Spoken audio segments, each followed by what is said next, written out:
물리학 수업에 오신 여러분을 진심으로 환영합니다. 오늘도 물리를 통해 인생을 가르치는 선생님 서민수입니다. 이런 말이 있어요. 끊임없이 타인에게 나를 증명하는 것으로 내 존재를 확인한다면 나는 이미 타인의 식민지다.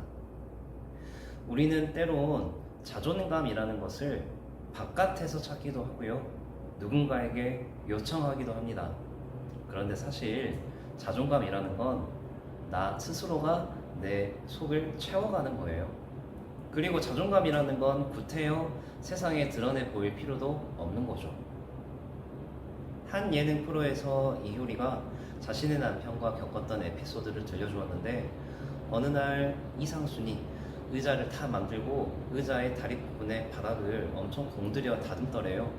그거를 보고 이효리는 아니 아무도 알지 못하고 보이지도 않는 부분을 왜 그렇게 공들여서 다듬느냐라고 핀잔을 줬더니 거기에 이상순이 이렇게 대답했다고 합니다. 내가 알잖아. 이런 게 바로 자존감이라는 거죠. 자존감이란 내가 아는 나만의 완성도를 쌓아가는 행위, 그 내가 아는 완성도를 채워가는 방법을 알려주는 보어 원자 모형입니다. 보어 원자 모형이 나오기까지의 그 변천사를 차분하게 알아볼게요. 원자론을 최초로 제안했던 사람, 바로 돌턴이죠. 이 돌턴은 이슬비가 내리는 축축한 호숫가를 산책하던 도중 이런 질문을 떠올렸다고 합니다. 이 축축한 공기 속에 더 이상 습기가 흡수될 여지가 남아있을까? 이 질문이 돌턴으로 하여금 원자론으로 초대하게 했죠.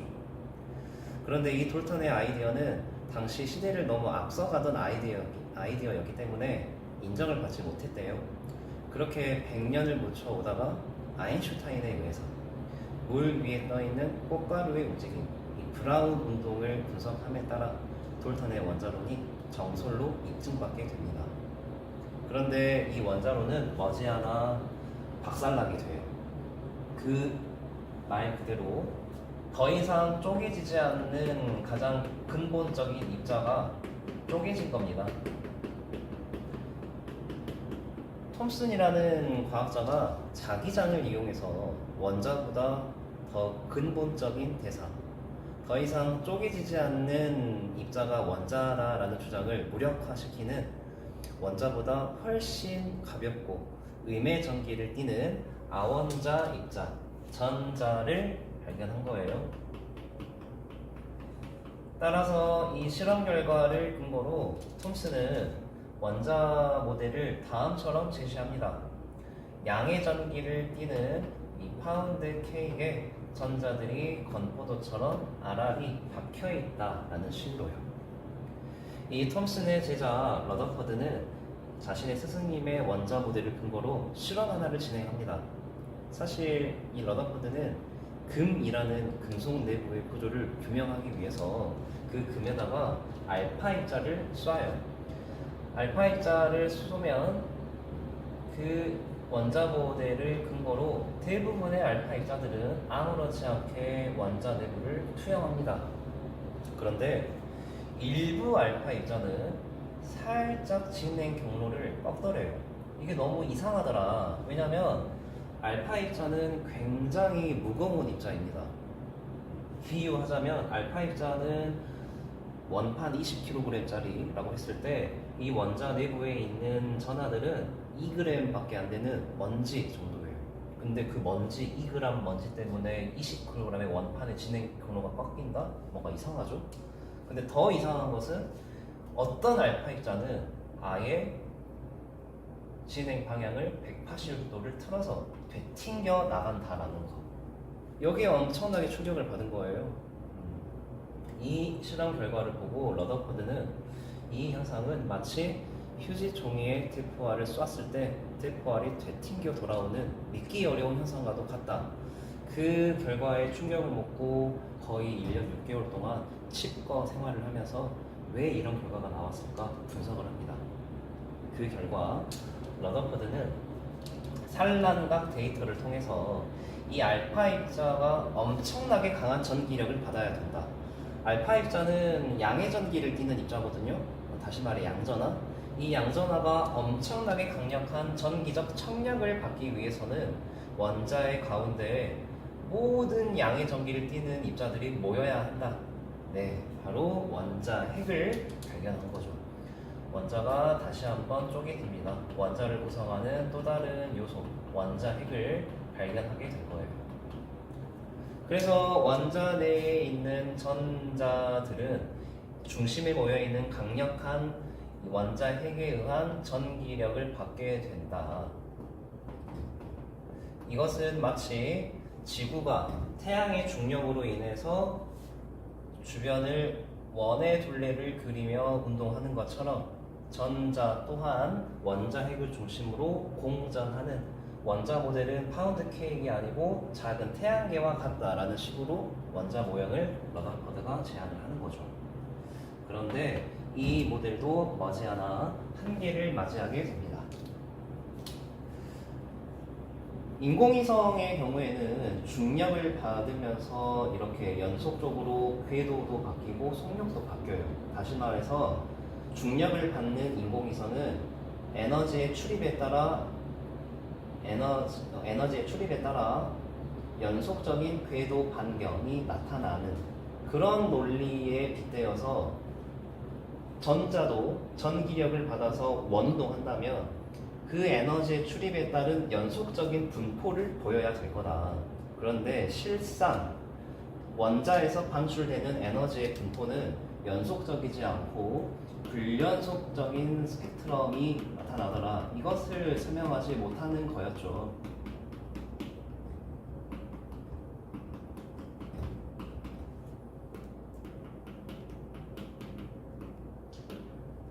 그 다음에 두 번째, 러더퍼드 모델에서는 전자가 원궤도를 그리며 운동합니다. 원궤도를 그리는 내내 전자는 운동 방향이 바뀌어요. 이런 운동은 가속도 운동이었죠. 가속도 운동이었기 때문에 고전 전자기학에 따르면 가속 운동하는 전자는 끊임없이 전자기파를 방출합니다.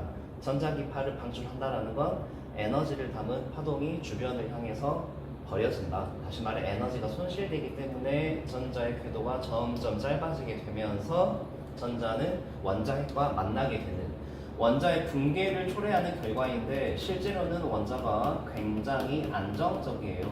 즉 원자의 안정성도 설명하지 못하는 이러한 두 가지의 한계를 만나기에 러더퍼드 원자 모형은 수정이 필요해지게 되었습니다. 그래서 등장하게 된 다음 모델, 바로 보어의 원자 모형이죠. 보어는 꿈속에 등장한 태양계의 모습을 보고 아이디어를 떠올려요. 태양계, 태양을 중심으로 지구와 화성과 목성이 각자 정해진 궤도에서 안정적인 운동을 하잖아요.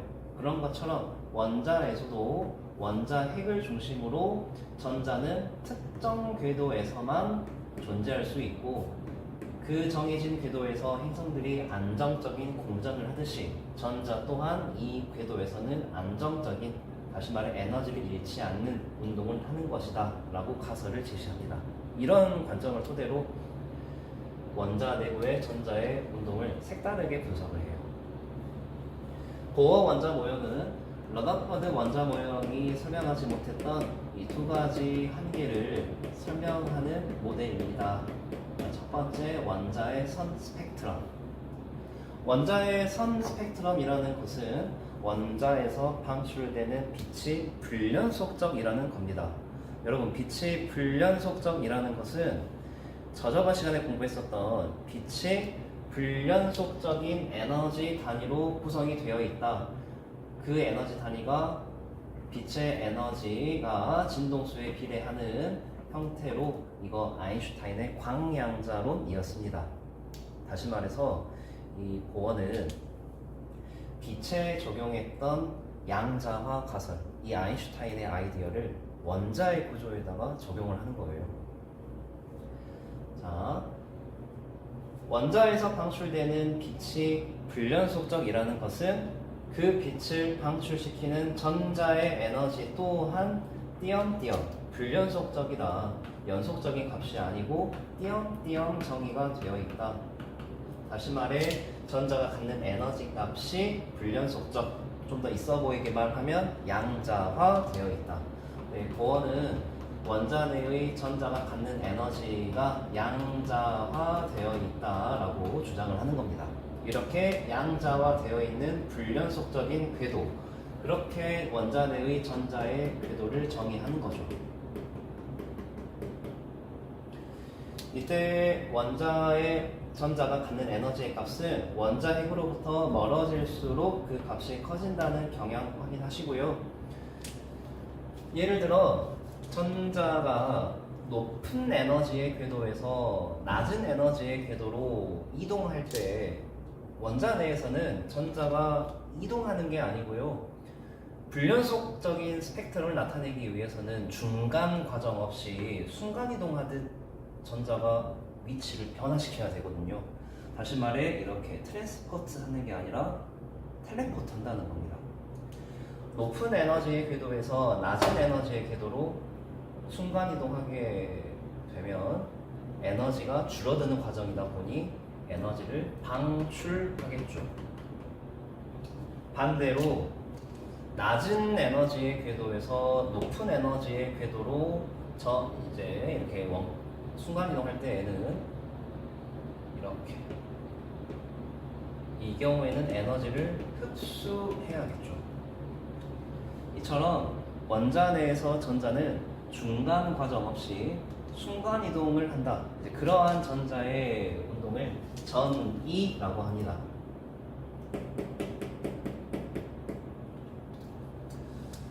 정리하면 전자의 경우에는 원자 내에 불연속적으로 정의되어 있는 궤도 사이를 전이를 통해 방출하고 흡수하기에 스펙트럼의 분포도가 불연속적이다 라고 설명을 하는 거예요. 자, 이때 전자가 방출하고 흡수하는 그 에너지는 전이하는 궤도 에너지의 간격, 그 차이만큼이고요. 그 간격만큼의 에너지를 어떤 형태로 방출하고 흡수하냐? 여러분, 진동수의 곱에 비례하는 형태의 이 에너지, 누구의 에너지였습니까? 그렇죠, 광자의 에너지죠. 따라서 전자가 궤도를 전이할 때 방출하고 흡수하는 에너지는 빛의 형태로 방출되고 흡수가 된다더라. 방출될 때 그 에너지의 값은 이 궤도 사이의 간격, 이 값은 방출되는 빛의 진동수에 비례하는 형태이며, 흡수하는 경우에는 전이하는 궤도의 에너지 간격만큼 이 값은 흡수되는 빛의 진동수에 비례하는 형태로 이렇게 정의가 된다. 자, 여기까지가 원자의 선 스펙트럼을 설명하는 보어의 설명이었습니다. 이제 두 번째, 러더퍼드 모형이 설명하지 못했던 원자의 안정성, 어떤 식으로 설명을 하냐면요, 원자의 안정성은 전자가 갖는 에너지가 불연속적으로 허용된 값만 가지죠. 전자 에너지가 정해진 값만으로 정의가 됐습니다. 그게 의미하는 것은 전자가 위치할 수 있는 궤도도 허용된 어떤 특정 궤도에서만 있는 거다. 마치 원형 철로를 도는 기차가 할당된 궤도만 운행하는 것처럼 전자도 허용된 궤도에만 있다. 그 허용된 궤도에는 넘버가 부여됩니다. 그 궤도에 부여되는 숫자 n을 궤도 양자 수라고 불러요. 그리고 이 궤도 양자 수도 원자 핵으로부터 멀어질수록 그 값이 커집니다. 이렇게 궤도 양자 숫자가 부여되는 이 궤도를 우리는 정상궤도라고 불러요. 정상궤도. 이 정상궤도에서는 전자가 아무리 가속 운동을 하더라도 전자기파를 방출하지 않기에 에너지를 잃지 않는 안정적인 운동을 하는 특정 궤도이다. 이렇게 정리하시면 되겠습니다. 보어는 처음에 이것을 설명할 때 왜 이 특정 궤도에서는 에너지를 잃지 않습니까? 라는 질문에 대답을 하지 못해요. 그냥 논리 없이 주장한 하나의 그 요소였거든요. 이게 왜 정상 궤도에서 에너지를 잃지 않는지 설명하는 사람은 우리가 전 시간에 공부했던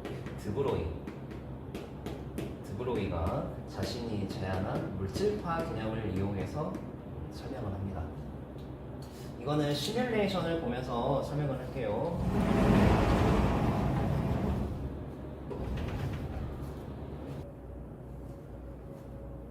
여러분이 보고 계시는 게 관악기에서 안정적인 소리가 나올 때의 파장입니다. 관악기, 리코더나 단소에서 소리가 안정적으로 들릴 때에는 이러한 파동들의 상태를 보이는데 그런 파동을 정상파라고 해요. 특정 파장일 때 소리가 안정적이게 된다. 에너지를 잃지 않기 때문에 소리가 안정적인 거죠. 정상파, 특정 파장일 때 안정적인 소리가 나온다. 이 개념에 착안해서 드브로이는 전자 또한 원자 둘레에서 특정 파장일 때 안정적인 궤도 운동을 한다 라는 식으로 설명을 하는 거죠. 전자 입자잖아요. 근데 그 입자가 특정 파장으로 정의되기 위해서는 그 전에 전자가 파동으로서도 정의돼야겠네요. 그래서 드브로이가 자신이 제안한 물질파 개념을 활용하는 겁니다.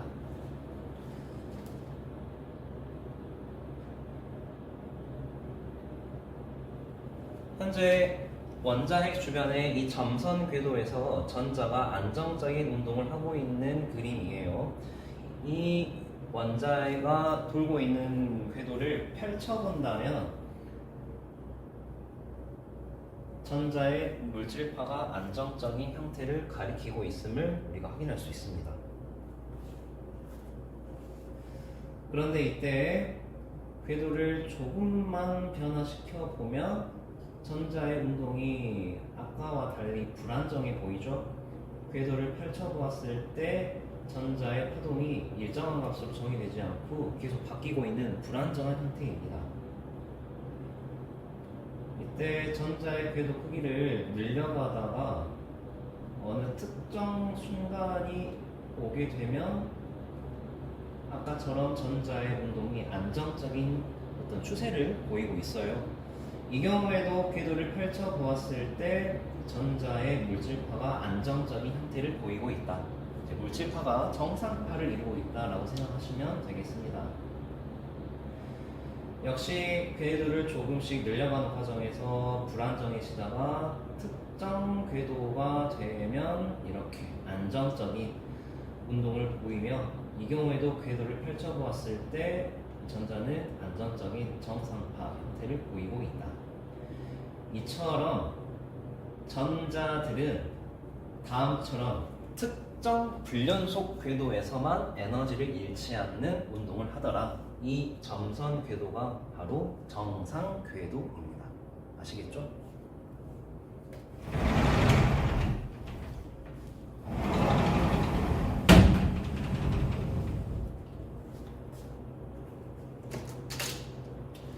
이 보어 원자 모형을 수소 원자에 적용을 하는 거예요, 우리가. 자, 수소 원자 선 스펙트럼. 수소 원자핵을 기준으로 하여 가장 바닥 쪽에 있는 궤도가 궤도 양자수 1인 궤도입니다. 이 궤도는 이제 바닥 상태라고 불러요. 그 다음에 궤도 양자수가 2인 궤도는 첫 번째 들뜬 상태라고 정의합니다. 그 다음 궤도는 궤도 양자수 3, 여기는 두 번째로 들뜬 상태.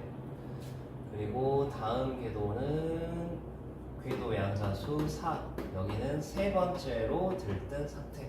이렇게 여러분이 구별하셔야 돼요. 궤도 양자수에 따른 그 궤도에서 전자가 받는 에너지 값을 에너지 준위라고 합니다. 바닥 상태 에너지 준위. 수소 원자의 경우에는 그 에너지 준위가 마이너스 13.6 일렉트론 볼트. 에너지인데 단위가 왜 줄이 아니고 일렉트론 볼트라는 걸 쓰나요? 여러분, 수소 원자의 전자 미시 세계죠.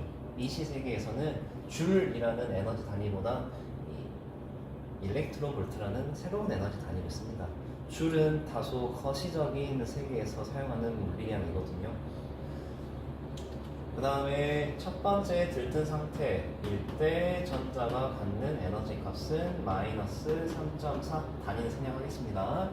그 다음에 세 번째 양자수 이 두 번째 들뜬 상태의 에너지 값은 마이너스 1.51. 그 다음에 여기는 마이너스 0.85. 여러분 이거 숫자 외우는 거 아니에요. 여기에서 숫자 앞에 붙어있는 마이너스가 의미하는 것은 무엇일까? 이 마이너스는 전자가 원자 핵에 속박되어 있다는 걸 뜻합니다. 그렇다면 여러분 이 바닥 상태에 있는 전자에게 13.6 일렉트론 볼트라는 에너지를 공급한다면 전자가 갖는 에너지는 0 일렉트론 볼트가 되겠죠. 에너지 준위가 0으로 정의되는 궤도가 있습니다. 그 궤도 양자수는 무한대이고요. 그 무한대 궤도에서의 에너지 준위는 0이 돼요. 그래서 이 전자는 0이 됨으로써 원자 핵으로부터 자유로워지는 자유전자가 되는. 실제로 수소 원자의 바닥 상태의 전자에게 이 13.6 일렉트론 볼트를 제공하면 수소 원자가 수소 양이온과 전자로 분리가 돼요. 그것을 이온화라고 하죠. 그래서 13.6 일렉트론 볼트가 실제 수소 원자의 이온화 에너지입니다. 그런데 놀라운 것은 이 13.6 일렉트론 볼트라는 되게 애매모호한 유리수, 이게 보어가 제안했던 이 막무가내 아이디어에서 도출된 숫자예요. 보어가 막무가내로 주장했던 개념에서 도출된 숫자, 보어가 꿈속에서 봤던 아이디어가 정말 현실로 이루어진 거죠. 그래서 보어 원자 모형이 인정을 받게 된 겁니다. 자, 이때 여러분이 확인하셔야 될 게 궤도 양자수가 원자 핵으로부터 멀어질수록 커지는 거 확인하시고, 에너지의 값도 원자 핵으로부터 멀어질수록 그 값이 커지고 있어요. 여기 부호 마이너스가 붙었으니까 0에 가까울수록 값이 커지는 거죠. 자, 그리고 원자 핵으로부터 멀어질수록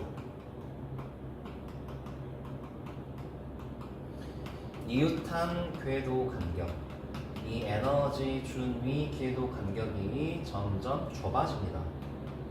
그 경향도 확인하세요.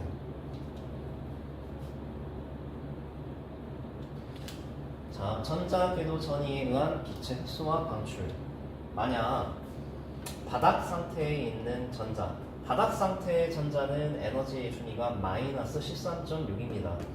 이 전자에게 10.2 일렉트론 볼트만큼의 에너지를 공급한다면 그 전자의 에너지는 마이너스 3.4 일렉트론 볼트가 돼요.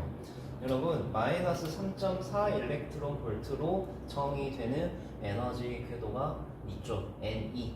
이렇게. 따라서 이 경우에는 전자가 바닥 상태에서 첫 번째 들뜬 상태로 전이가 가능합니다. 그런데 이 경우 똑같이 바닥 상태에 있는 전자에게 이제는 10 일렉트론 볼트만 제공한다고 할게요. 이 경우에는 전자의 에너지가 마이너스 3.6 일렉트론 볼트가 되는데, 마이너스 3.6 일렉트론 볼트로 정의되는 궤도가 없거든요. 이제 굳이 표시해 보자면 바닥 상태와 첫 번째 들뜬 상태 가운데 어딘가쯤에 있겠네요. 궤도 사이로 정의가 되는데, 여러분 정말 중요합니다. 보어 원자 모형에서는 전자는 궤도 사이에 절대 있을 수 없고 정상 궤도에만 존재한다고 했어요. 아까 여기에서 정의했었죠?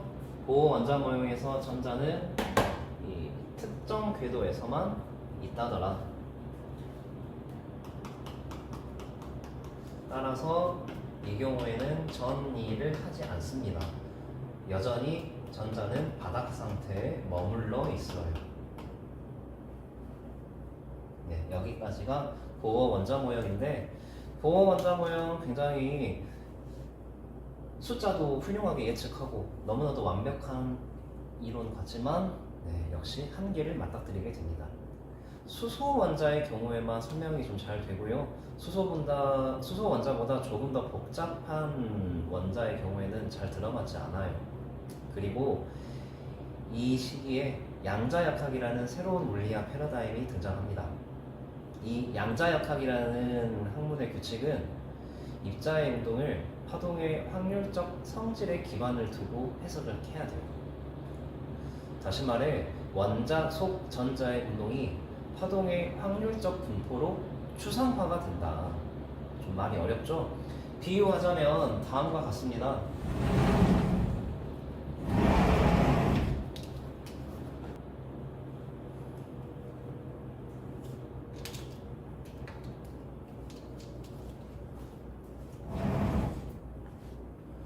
자, 물이 들어있는 비커에 잉크방울을 떨어뜨립니다. 시간이 지나면 잉크방울이 확산되면서 비커 전체에 퍼지게 되죠. 이때 여러분에게 이렇게 질문을 한다. 잉크가 어디에 있습니까? 그러면 여러분은 대답을 어떻게 할 거예요? 그렇죠. 잉크가 비커 전체에 퍼져 있다. 이런 겁니다. 원자 내부에 전자가 특정 궤도를 그리며 운동한다라는 보어식 이 설명은 직관적인 이해를 돕지만 이제 실제랑 맞지가 않게 돼요. 원자 내의 전자가 특정 궤도에 존재한다기보다는 존재 확률의 구름 형태로 퍼져 있는 겁니다.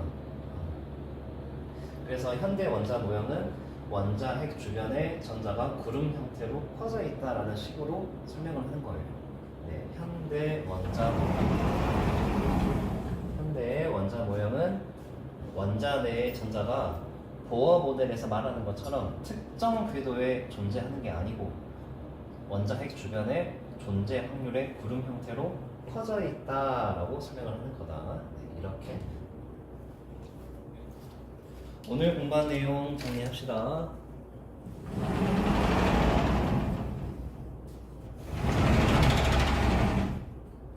러더퍼드의 원자 모형이 설명하지 못했던 한계는 불연속 선 스펙트럼 그리고 원자의 안정성 이것들을 설명하지 못했다. 이것을 설명하기 위해 보어는 다음과 같은 원자 내부의 전자 에너지 양자화를 주장을 했고, 원자 핵으로부터 멀어질수록 궤도 양자수와 전자 에너지 값이 커진다라는 거, 그 경향성 확인하시고요. 그 다음에 이제 수소 원자 선 스펙트럼의 경우에 원자 핵으로부터 멀어질수록 궤도 간의 간격이 좁아지는 경향성도 확인하시고, 그 다음에 전자는 보어 모델에서는 전자 정상 궤도에서만 존재한다. 이렇게.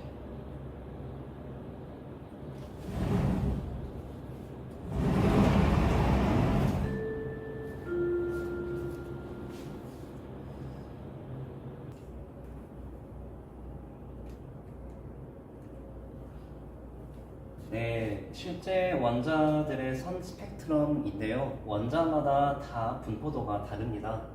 그 이유는 원자마다 원자 핵의 전하량이 다 다르고, 원자가 중성이다 보니 전자들의 개수도 천차만별이고, 그에 따라 원자마다 정의되는 정상 궤도들도 제각각이겠죠.